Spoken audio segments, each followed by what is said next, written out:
أعوذ بالله من الشيطان الرجيم. بسم الله الرحمن الرحيم.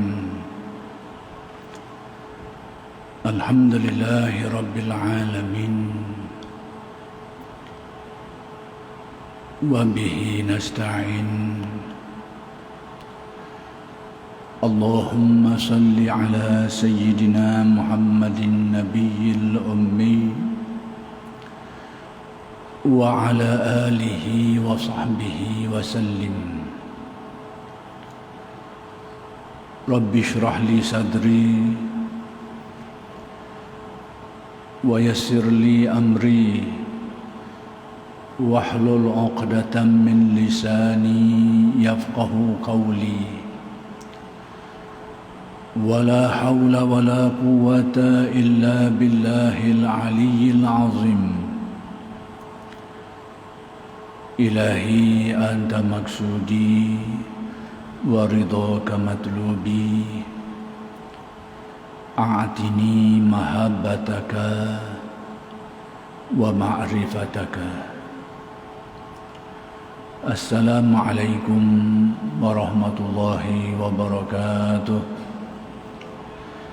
الحمد لله والشكر لله wassalatu wassalamu ala rasulillah, amma ba'du. Kita bersyukur kehadiran Allah subhanahu wa ta'ala yang telah mengurniakan kepada kita hidayah dan taufik. Mudah-mudahan kita sentiasa memperolehi kurniaan hidayah dan taufik daripada Allah subhanahu wa ta'ala. Dan seperti biasa pada malam ini akan disambung dan diteruskan lagi pengajian kitab Al-Hikam karya Al-Syeikh Ahmad Ibn Athaillah Al-Iskandari radhiyallahu anhu. Kalam hikmat yang ingin dijelaskan pada malam ini ialah kalam hikmat yang ke-210, yaitu kata Syekh Ibn Atha, Man istaghraba an yunqidhahu Allahu min syahwatihi wa an yukhrijahu min wujudi ghaflatihi faqad ista'jaza al-qudrata al-ilahiyyah wa kana Allahu ala kulli syai'in muqtadira.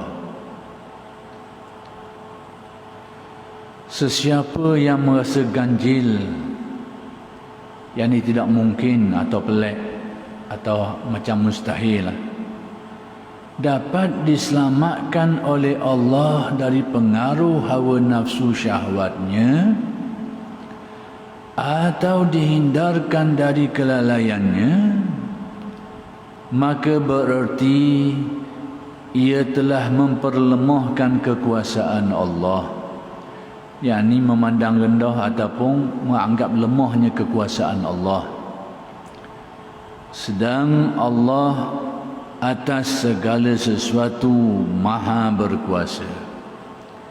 Baik, kalam hikmat Syekh Ibn Atha yang ke-210 ni, Syekh Ibn Atha nak menyatakan bahawa tercapainya seseorang itu, yakni dikurniakan oleh Allah kepada seseorang itu sehingga dia dapat membebaskan dirinya daripada pengaruh hawa nafsu yang buruk dan dikeluarkan daripada hati yang ghaflah, yang lupa terhadap Allah, bahawa perkara itu adalah perkara yang bukan perkara yang pelik, tidak mustahil berlaku, tak pelik benda itu. Dan sesiapa yang merasakan perkara itu pelik, sekalipun tak sampai tak mustahil, pelik ni dekat-dekat lah, istaghraba ni dekat-dekat, macam tak ada lah. Sesiapa yang rasa macam tu, sebenarnya dia seolahnya memandang lemah kepada kekuasaan Allah. Sedangkan Allah subhanahu wa ta'ala itu maha kuasa atas segala-galanya. Baik, apa yang nak diberitahu di sini? Kadang-kadang kita ni sebagai manusia, dan kita ini telah diduga oleh Allah dengan nafsu yang sedia ada pada setiap diri manusia. Yang standard nafsu manusia ini, hak standard asah dia tu ammaratun bisu, cenderung, mendorong, menyuruh kepada keburukan. Tetapi nafsu manusia ini boleh ditingkatkan, boleh diubah. Bahkan perlu manusia berusaha untuk merubahnya. Maka dari sinilah timbulnya istilah tazkiyah di dalam Al-Quran. Penyucian jiwa. Kalaulah benda tu, perkara tu tak boleh dibuat, Allah tidak akan perintahkan kita supaya melakukannya. Kerana Allah Ta'ala tidak akan mentaklifkan hamba-Nya dengan sesuatu yang tidak mampu dilakukan. Dan menjadi suatu kaedah yang sudah sedia maklum diterima dalam usul fiqh tu, taklif dengan sesuatu yang tidak mampu, ada perkara yang tidak seperti itu, tidak berlaku seperti itu. Yani bila Allah Ta'ala mentaklifkan kepada kita supaya kita ni berusaha menyucikan jiwa, artinya benda tu boleh disucikan, boleh dibersihkan. Bahkan ada ayat yang sekalipun tidak menyatakan sejelas dan terang, tapi ada mana-mana itu, yaitu firman Allah, qad aflaha man zakkaha, beruntunglah, berjayalah, berbahagialah, berhasillah orang yang menyucikan jiwanya, yakni berusaha menyucikan dia. Jadi cuma kita ni kadang-kadang kalau kita tengok dari segi prinsip tadi tu, kita tak rasa pelik lah. Tapi pengalaman hidup kita kadang-kadang menjadikan kita rasa pelik. Tengok landasan ilmu je lah. Allah Ta'ala perintah kita supaya menyucikan jiwa, artinya benda tu boleh buat lah. Boleh buat. Tapi pengalaman hidup kita, ini yang sedikit masalah. Pengalaman macam mana? Kita tahu manusia ini ada nafsu. Allah Ta'ala jadikan pada manusia nafsu yang itu adalah dugaan hidup, dugaan untuk diri setiap orang. Jadi kita ni tahu taraf nafsu kita macam mana. Dan itu adalah taraf umumnya, memang dia macam itulah. Ammaratun bisu, memang cenderung menyuruh kepada keburukan dan sebagainya. Jadi oleh kerana kita ni sama ada kita tak belajar ilmu tasawuf yang menjelaskan tentang nafsu ni boleh ditingkatkan, boleh dibersihkan sehingga meningkat maqam nafsunya daripada ammarah menjadi lawamah, mulhamah, mutmainah dan sebagainya, sama ada tidak belajar ilmu ni ataupun dia ini tidak ada usaha langsung nak merasai perubahan-perubahan tu. Dan diberkailah ghalibnya bila manusia ni tak ada ilmu tentang perkara tu, tak tahu tentang fenomena ni, lalu dia tidak berusaha lah, sehingga dia rasa dirinya semacam itulah. Jadi dengan keadaan diri yang ada pada kita ni, yang taraf umumnya ammaratun bisu, cenderung kepada keburukan dan kejahatan ni, sehingga kita hampir-hampir merasakan tak ada orang boleh terlepas ni. Kita buat ukuran atas baju kita. Kita ukur, buat generalisasi atas keadaan diri kita. Tak ada orang yang boleh terlepas daripada nafsu ammarah bisu ni. Ayu ukur atas diri dia. Hak standard awam lah, macam kita semua lah, kita ukur atas diri kita. Hak standard orang ni memang nafsu kita cenderung kepada keburukan. Jadi bila kita sentiasa berada dalam keadaan seperti itu, lebih-lebih lagi kita dah belajar ilmunya, ilmu tasawuf ni yang membahaskan teknik-teknik, kaedah-kaedah dan kemungkinan-kemungkinan dalam meningkatkan diri manusia ni dan melepaskannya daripada pengaruh nafsu yang buruk ni. Kita tak ada ilmu tentang perkara tu, kita anggap rasa macam pelik kalau orang boleh lepas daripada benda tu. Jadi rupa-rupanya kita ukur ataupun buat generalisasi atas pengalaman diri kita, atas keadaan diri kita. Kita tak tahu orang lain macam mana. Sebab itu timbul rentetan daripada perkara-perkara seperti ini ni, timbul beberapa dugaan-dugaan lain. Antaranya dia kata, antara dugaan-dugaan ataupun antara sangkaan-sangkaan yang timbul daripada pemikiran seperti tadi tu tentang ilmu tasawuf secara menyeluruh. Ilmu ni tak ada dah zaman ni. Pupuh dah. Orang yang mencapai ataupun menghayatinya tu, bukan ilmunya tak ada, ilmunya ada dalam kitab ni. Orang mencapai darjah dia ni tak ada dah zaman learning ni.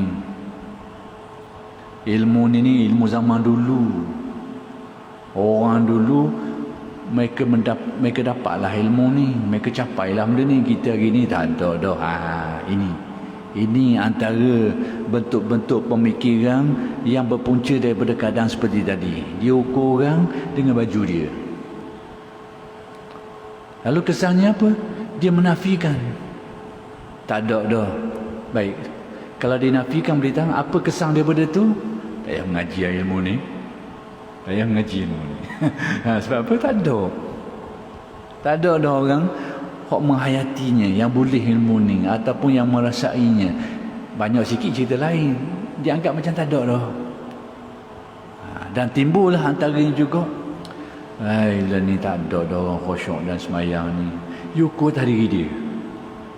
Jadi buat pukul kata mula tak ada dah orang khusyuk lah ni. Tidak tahu berlambak orang boleh khusyuk. Tidak tahu.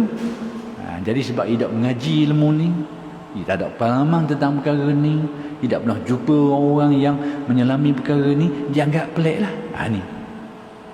Jadi kata Syekh Ibn Atta, sesiapa yang menganggap pelik, istaghraba ni, pelik ni, dekat-dekat ni mustahil lah. Tak mustahil tapi dekat-dekat. Macam pelik kalau berlaku. Siapa yang rasa pelik, Allah Ta'ala berupaya menyelamatkan dirinya daripada pengaruh-pengaruh nafsunya yang buruk tu. Dia rasa pelik, tak mungkin aku ni boleh gitu. Memang gitu. Yukur dan kadang tidak mengaji. Puncanya kan tidak menyelami lah. Tidak bergaul dengan ahli-ahlinya, ulama-ulamanya. Dia fikir kadang dia tengok tadi gini, rasa macam mustahil, macam pelik je kalau aku boleh lepas dari pengaruh nafsu dia. Jadi kata Syekh Ibn Atta nak beritahu bahawa anggapan itu, sangkaan itu adalah meleset, batil. Sesiapa yang menganggap pelik bahawa Allah berupaya membersihkan, menyelamatkan dia daripada pengaruh hawa nafsunya yang buruk dan mengeluarkan dirinya daripada penyakit ghaflah. Ghaflah ni lupa, lalai hati. Siapa yang sangka benda ni pelik, tak berlaku, tak ada, seolahnya dia anggap kekuasaan Allah Ta'ala tu lemah lah. Syekh Ibn Atta nak beritahu itu. Hak yang Syekh Ibn Atta nak beritahunya bahawa anggapan atau tanggapan atau persepsi seperti itu adalah persepsi yang salah dan keliru. Berlaku, wujud. Demikian juga sudah dibahaskan oleh ulama-ulama tentang kewujudan orang-orang yang diberikan kurnia oleh Allah, yang kita sebut sebagai mereka ini sebagai awliya. Para wali ni orang yang Allah Ta'ala beri kemuliaan kepada mereka ni, membersihkan hati mereka ni, meningkatkan maqam taqwa mereka ni, meninggikan darjat kerohanian mereka ni, sehingga ada setengah orang beranggapan, dia kata tak ada dah orang gitulah ni. Kalau ada pun zaman dulu. Sama zaman ni dia buat ukuran ke mana? Kita hari ni duk capur dengan terawa sekali, duk makan kedai gitu gini, tak ada dah gini ni. Zaman dulu hak ada pun hak duduk celah rok tu. Hak duk makan tak capur orang. Duk celah rok, duduk ambil makanan hak belakang rumah, depan rumah je. Situlah dia cari ikan, situlah dia ambil daun keladi, ambil sayur ni, hak dalam tanah hidup kat rumah orang. Zaman tu ada tu wali. Zaman ni main makan McDonald tu, makan Kentucky tak ada. Memang imik. Jadi tak mengaji ilmu tentang perkara-perkara mengenai tentang halal haram syubhah ni banyak dihuraikan oleh Ghazali kadang-kadang tertentu. Banyak. Ada orang marah kita dulu. Jadi kita ni ialah ditetapkan sudah tertentulah orang macam saya ni, kita ni bekerja dengan pihak berkuasa dan kita mendapat gaji dan upah daripada kerja kita itulah. Dan itu dari segi syarak tidaklah dilarang. Ada orang bagus juga, kita tak bagus, dia peringatkan kepada kita lah. Tapi cuma sangkaan tu kita rasa tak betul mana. Tak betul mana. Dia kata apa? Dia kata ustaz ni untuk mengajar kita tasawuf, makan gaji dengan kerajaan. Gitu pula dah. Makan gaji dengan kerajaan. Oh, mengajar ilmu tasawuf, kita tasawuf, makan gaji dengan kerajaan pula. Jadi kita kalau nasihat kita gitu, alhamdulillah menjedarkan kita lah. Tapi terfikir-fikir, tak kena mana nasihatmu ni. Fikir-fikir ke mana? Kok mana kita kata? Ialah pekerjaan yang kita buat sekarang ni secara zahirnya dari segi neraca syaraknya insya-Allah tidak berlawan. Bukan kita pergi rokok orang, bukan kita pergi curi orang, bukan kita tipu orang. Kita kerja dan dibayar. Itu luluh dari segi syarak. Dari segi syaraknya luluh. Kemudian dibangkitkan sikit mungkin sumber-sumbernya itu mari mana tak tahu. Kita kata gini, dari segi hukum kita tasawuf pun membahaskan. Kita kalau kita usul, dia akan temu lah. Sebab itu kita tidak disuruh usul lebih-lebih. Tapi kalau usul banyak-banyak, ia temu sungguh lah. Boleh sungguh lah. Tapi sebab itu kita tidak disuruh usul. Sebab tu kalau kita jual tepi jalan, jual air tebu, jual apa balik, mi goreng, jangan tanyalah membeli mi goreng aku ni, air tebu aku ni mau ambil piti mana. Jangan tanya buah tu. Dan tidak disuruh tanya. Bahkan ada waktu-waktunya dalam kitab tasawuf menyebut haram kita tanya, sekiranya pertanyaan kita itu mengaibkan orang tu. Seolahnya mu duk tuduh ke dia ni punca rezeki dah halal. Mu tanya, mu ambil kita ni, dia rasa malu dia tu. Haram, dosa kita pula. Dia tak mengaji buah tu. Jadi tak payah tanya. Asalkan kita jelas dia ni berusaha dengan kita dengan cara yang molek, jual beli, dia mari beli barang kita, kita jual ke dia dengan cara yang jelas, selesai. Tak perlu usul panjang.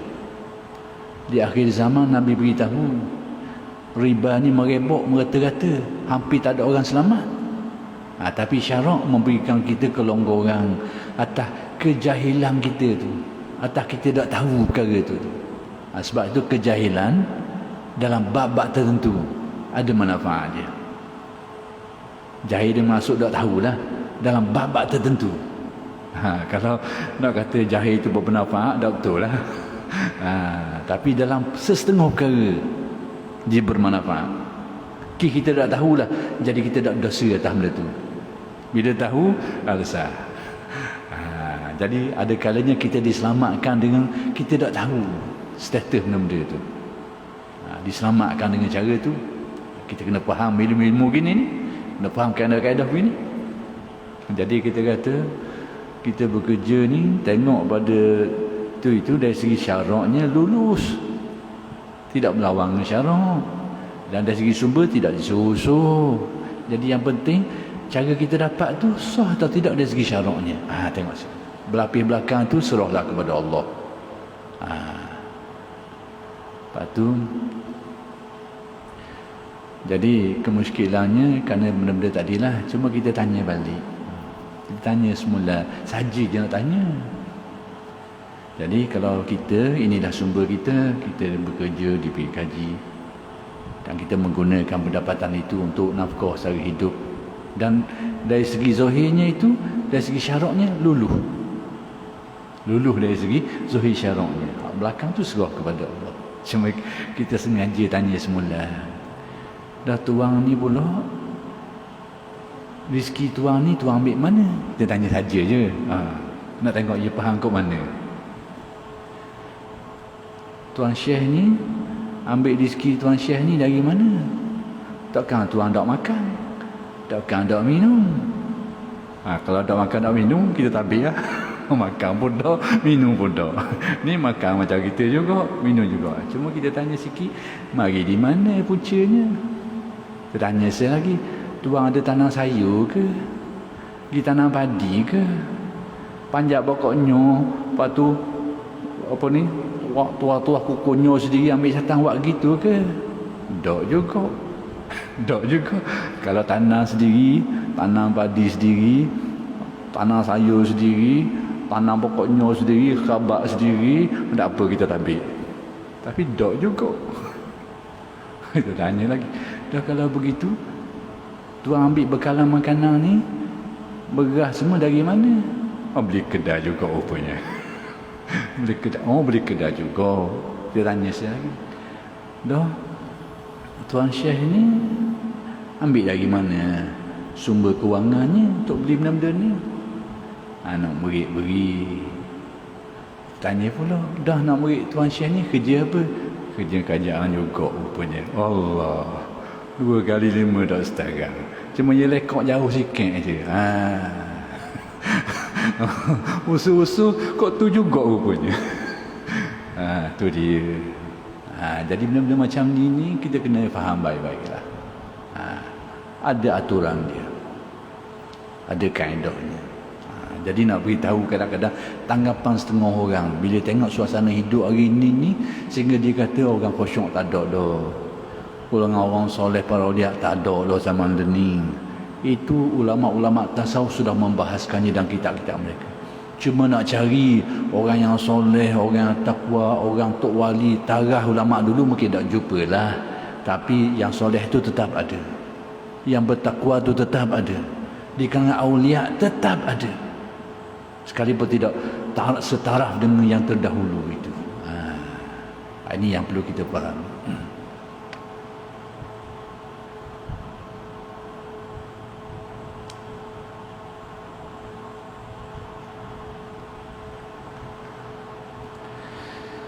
Jadi demikianlah Syekh Ibn Atta' nak menjelaskan kepada kita bahawa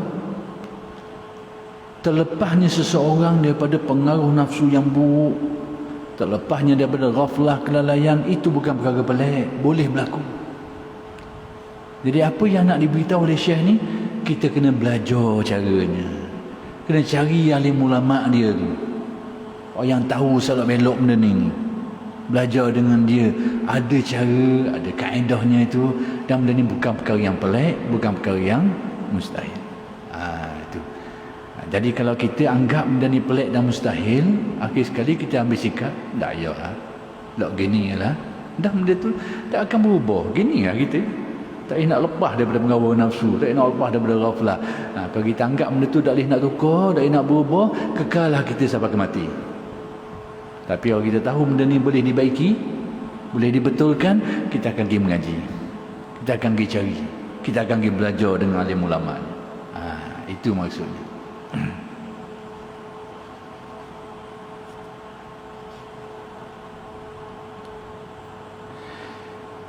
Tuntunan iman harus percaya terhadap kudrat, yakni kekuasaan Allah secara mutlak tanpa kecuali. Yakni di antara tuntutan-tuntutan iman berkait dengan urusan ketuhanan, bahawa antara perkara yang wajib kita fahami dan yakini tentang Allah, tentang kekuasaannya, sifat kudratnya itu. Yakni Allah Ta'ala bersifat dengan sifat kudrat, berkuasa, sehingga Allah Ta'ala itu menjadi maha kuasa, yakni bersifat dengan sifat kudrat. Yang mana kudrat Allah Ta'ala ni dia tak ada batasan, mencakupi segala-galanya. Itu kita kena faham. Itu qadar yang patut kita faham, bahawa kekuasaan Allah Ta'ala itu mencakupi segala-galanya. Untuk kita orang ramai ni, orang Islam ni, orang awam ni, padang dah pegang itu, bahawa Allah Ta'ala bersifat kudrat, iaitu dengan makna maha kuasa. Dan kekuasaan Allah itu mutlak. Mutlak dengan arti tidak ada yang terkecuali, mencakupi segala-galanya, dan tidak perlu kepada perantaraan wasitah yang tertentu, tak perlu. Semata-mata kudratnya semata-mata. Biar faham gitu. Adapun yang dihuraikan di dalam kitab Usuluddin tentang ta'alluq, itu bukanlah menjadi kadar yang perlu dipelajari dan difahami oleh orang ramai. Tentang ta'alluq tu, ada orang kadang-kadang dia rasa akidah dia dah apa kukuh, dah apa sah, kerana tak faham bab ta'alluq ni. Itu silap, kena betul molek. Ta'alluq itu adalah huraian tambahan, perincian tentang dalil, dan dia bukan taraf fardu ain. Orang ramai kalau tak faham dia tu pun tak apa. Cukup dia faham Allah Ta'ala Maha Kuasa secara mutlak. Tidak ada yang terkecuali daripada kekuasaan Allah. Bahawa kekuasaan Allah Ta'ala itu tidak bergantung kepada apa-apa sebab dan sebagainya. Cukup untuk kefahaman awam. Adapun saya khabar ni yang dibahaskan dalam kitab Usuluddin ni, tujuan saya khabar gini sebab ada tanggapan setengah orang tak faham dia ni, tak sah akidah dia tu. Ini bukan bahagian menjadi suatu kewajipan.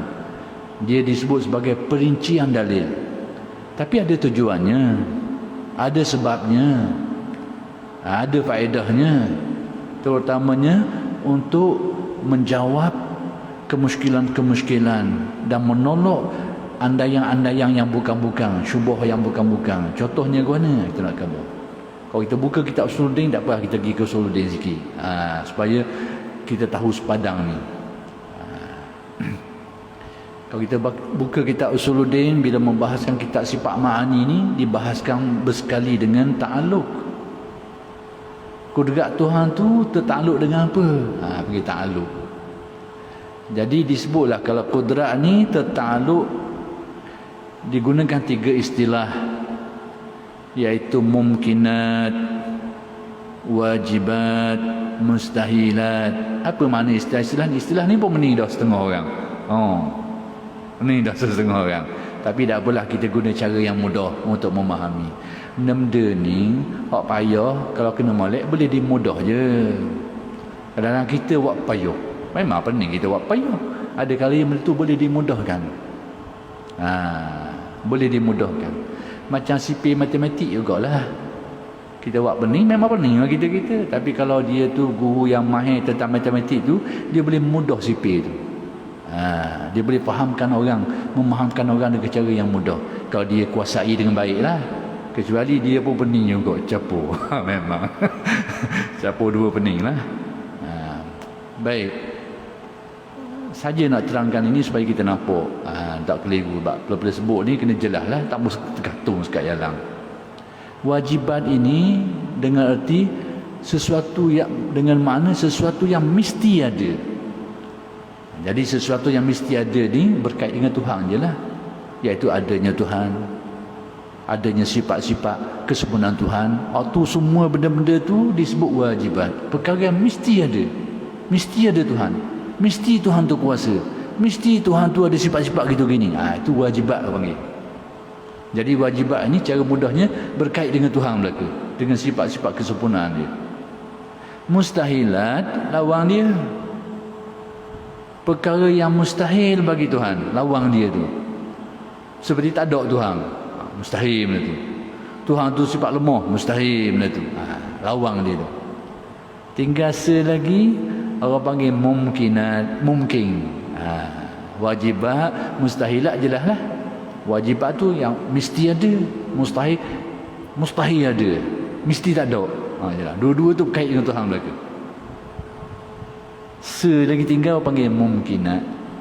Mungkin maksudnya benda tu boleh jadi ada, boleh jadi tak ada. Yang ni segala makhluk ni, segala makhluk, itulah tarafnya. Mumkinat, boleh jadi ada, boleh jadi tak ada.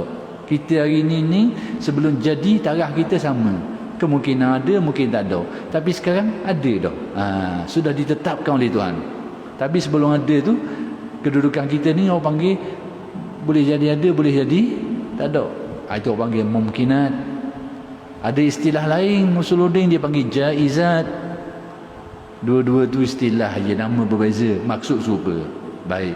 Nak rekod sikit. Macam mana dengan takluk sifat kudrat? Kudrat Tuhan Maha Kuasa. Dia kuasa atas perkara apa? Dibahaskan detail ni. Tujuan, saya nak kebut tujuan dia ni. Jadi kata ulama Usuluddin, kudrat Tuhan ini hanya tertakluk dengan perkara mungkinat saja. Perkara yang boleh jadi ada, boleh jadi tak ada. Dia tidak terkait dengan wajibat, demikian juga dengan mustahil. Ini adalah hukum akal. Kena faham, hukum akal. Tujuannya nak jawab kalau ada persoalan-persoalan pelik. Nak jawab sekiranya ada kemuskilan karut. Baik, contohnya mana? Contoh pada mustahilat. Mustahil dululah. Atau wajibat dululah. Wajibat ni ataupun wajib, perkara yang wajib ni yang mesti ada. Contoh mudah, Tuhan itu ada, bersifat wujud, ada Tuhan ni. Baik. Anda yang peliknya ke mana? Kemuskilan. Boleh tak Tuhan nak buat dirinya tak ada? Boleh tak Tuhan nak buat dirinya jadi tak ada? Jadi dia berkait dengan sifat kudrat. Kudrat tu maha kuasa. Kita kata dah maha kuasa atas segala-galanya. Jadi ada hak jenis akal jauh sikit ni, hak nakal sikit ni dia tanya. Tadi mu kata Tuhan maha kuasa, Tuhan boleh buat apa saja. Sekarang dia boleh tak nak buat dirinya jadi tak ada? Jadi bila kita mengaji ilmu tadi tu, tahulah kudrat ni hanya tertakluk kepada perkara yang mungkinah. Wajibat tak boleh, tak masuk akal. Maksudnya tak masuk akal benda tu. Itu je tujuan nak jawab ni kemuskilan yang pelik-pelik ni. Adapun nak mengesahkan akidah kita, cukup kita faham Allah Ta'ala tu maha kuasa, bersifat dengan kudrat, ada sifat kudrat. Yang kudratnya itu mutlak dengan arti mencakupi segala-galanya. Cukup, lepas dah tu. Cuma perincian dalil tadi nak jawab ni, hak nakal-nakal ni. Contoh mustahilat pula. Contoh kita pergi ke Usuluddin sikit hari ni, tak apalah. Mustahil Tuhan itu ada anak. Contoh, Tuhan itu ada anak, mustahil. Lam yalid wa lam yulad, mustahil. Ada anak nakal, dia kata tadi mu kata Tuhan tu maha kuasa, dia boleh apa saja. Dah boleh tak Tuhan kalau dia nak beranak? Boleh tak? Tadi mu kata boleh buat belaka. Dah ni kau nak tanya Musa. Ni soalan-soalan akal ni. Jadi nak jawab mudahlah. Bahawa benda ni mustahil pada akalnya.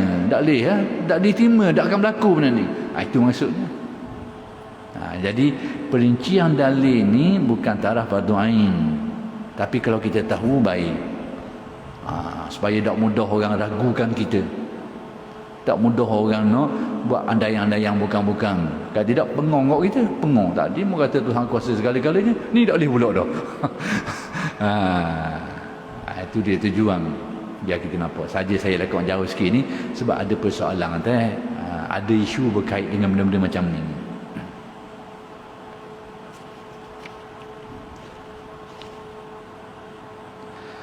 Baik, sesungguhnya Allah atas segala sesuatu maha berkuasa. Lepas dah untuk kita faham, untuk kita pegang secara umum. Dan kudrat Allah terkandung pada iradatnya, yakni kudrat dan iradat ni dalam kaitan kejadian tu dia ada kaitan. Kudrat dari segi menjadikan kejadian itu, iradat dari segi menentukan kejadian itu. Itu maksud. Jadi dari segi ini untuk memahamkan kita bila berlaku sesuatu perkara itu dengan mana terjadi dengan kekuasaan Allah. Yang kedua terjadi dengan ketentuan Allah. Biar nampak gitu. Sehingga tidak ada sesuatu yang terjadi tanpa iradat dan kudratnya. Tidak ada sesuatu pun yang berlaku yang terkecuali daripada kudrat dan iradat Allah. Kita faham gitu lepas. Apabila Allah berkehendak menentukan sesuatu kejadian, maka berjalanlah kudratnya dengan perintahnya. Perintah tu apa benda? Itu panggil ta'aluk sifat kalam. Bila sesuatu perkara itu nak berlaku, pertama sekali bila dia berlaku tu dia tertakluk dengan kudrat Tuhan, dia jadi dengan kekuasaan Allah. Apa lagi? Dia kejadian ini telah ditentukan oleh Allah. Yang ini dengan bahasa lain tertakluk dengan iradatnya. Apa lagi? Dia berlaku tu dengan perintah daripada Allah. Itu yang kita baca surah Yasin. Kun fayakun.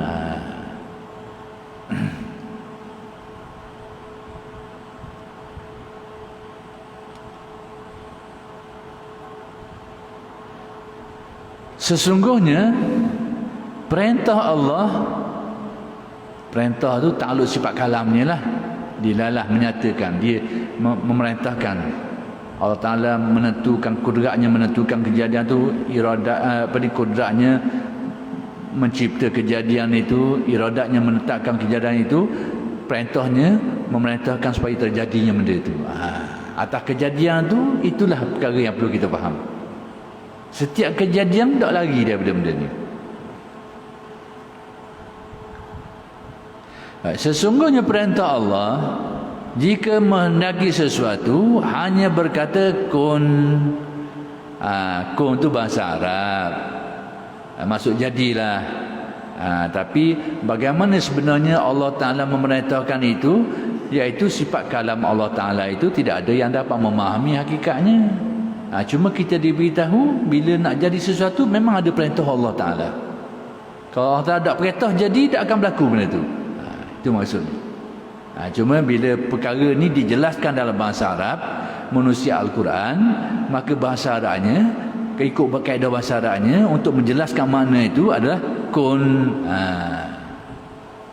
Jadi kalimah kun dalam surah Yasin itu adalah bahasa Arab nak memahamkan kita, nak fahamkan kita apa benda, yakni makna bila Allah Ta'ala menghendaki satu kejadian tu, dia akan perintahkan benda tu supaya jadi.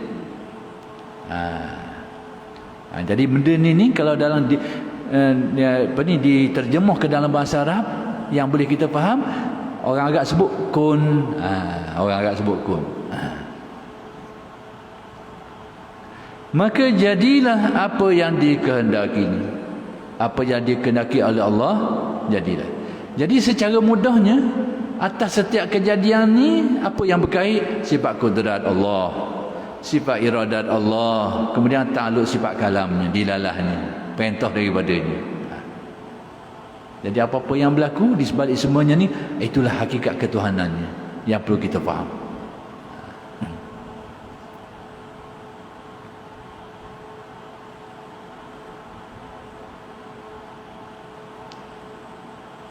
Maka terjadilah apa yang dikehendakinya pada saat yang ditentukannya, yakni pada masa yang ditetapkan oleh kehendak Allah Ta'ala tadi, menurut apa yang dikehendakinya, yakni terjadi apa yang berlaku pada masa yang ditetapkan dengan keadaan seperti yang dikehendaki oleh Allah Subhanahu wa Ta'ala. Tak lagi sikit. Inilah yang kita yakini tentang apa yang inilah perkara keimanan yang kita sebut sebagai qada dan qadar. Qada qadar ni ada dua perkara. Pertama sekali ada ketetapan. Yang kedua pelaksanaan. Dalam manusia ni qada qadar ni itu khilaf ulama. Ada yang kata ketetapan itu qada, pelaksanaannya qadar. Ada orang kata terbalik, ketetapan itu qadar, pelaksanaannya qada. Kau andalah. Dan bukanlah menjadi suatu kewajipan untuk kita tahu khilaf-khilaf itu. Wajib kita tahu adanya ketetapan dari Allah, dan bila sampai masa terjadilah menurut apa yang terlaksanalah menurut apa yang ditetapkan. Nak namakan dia qada-qadar ke qada-qada ke, kau andalah. Itu bukan perkara yang menjadi kewajipan untuk kita tahu, sebab dia khilaf ulama. Jadi oleh kerana sudah masuknya waktu isyak, kita berhenti setakat ini dulu, dan insya-Allah akan sambung pada minggu-minggu yang akan datang. Aqulu qawli hadza wa astaghfirullahal azim li wa lakum. Assalamualaikum warahmatullahi wabarakatuh.